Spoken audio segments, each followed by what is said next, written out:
اعوذ باللہ من الشیطان الرجیم، بسم اللہ الرحمن الرحیم۔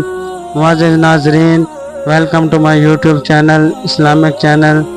چلتے ہیں معزز ناظرین ٹاپک کی طرف۔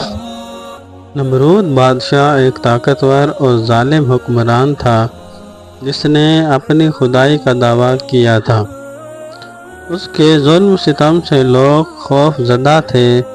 نمرود اپنی طاقت کے نشے میں اتنا مغرور ہو چکا تھا کہ اس نے اللہ کو بھی چیلنج کرنا شروع کر دیا تھا۔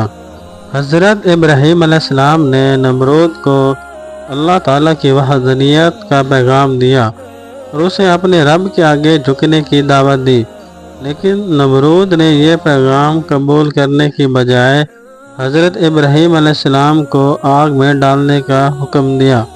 ایک دن نمرود کی بیٹی بہت بیمار ہو گئی اور کسی دوا یا علاج سے اس کی صحت بحال نہیں ہو رہی تھی۔ نمرود بہت پریشان تھا اور ہر ممکن علاج کروا چکا تھا، لیکن کوئی فائدہ نہیں ہو رہا تھا۔ اس دوران اس کے درباریوں نے نمرود کو مشورہ دیا کہ حضرت ابراہیم علیہ السلام ایک اللہ کے نبی ہیں اور اللہ کے خاص بندے ہیں، ان سے دعا کرانے کی کوشش کریں، شاید وہ اللہ سے دعا کرے اور اس کی بیٹی کی صحت بحال ہو جائے گی۔ نمرود کے دل میں یہ خیال آیا کہ اگر ابراہیم علیہ السلام اس کی بیٹی کے لیے دعا کریں گے اور وہ ٹھیک ہو جائے گی تو نمرود ان پر احسان جتا سکے گا۔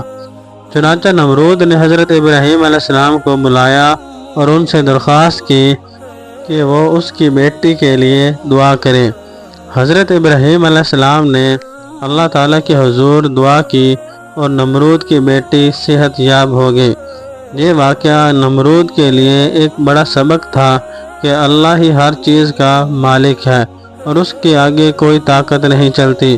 تاہم نمرود نے اپنی ہٹ دھرمی جاری رکھی اور اللہ تعالیٰ کی طرف رجوع نہیں کیا، جس کے نتیجے میں اللہ تعالیٰ نے نمرود کو ایک معمولی مچھر کے ذریعے ہلاک کر دیا۔